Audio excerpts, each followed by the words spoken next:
Herkese salam, kanalıma hoş gelmişsiniz. Müğənni Rəqsanə İsmailova bir neçə gün bundan öncə qocalar evində paylaştığı video görüntülərlə diqqət çəkmişdi.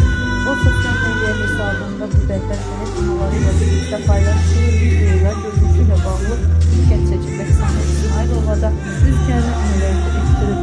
Bunun video fotoları sizlərə təqdim edən videonu izləyib fikirlərinizi də bizimlə paylaşmanı, kanalımıza destek için abone olmayı unutmayın.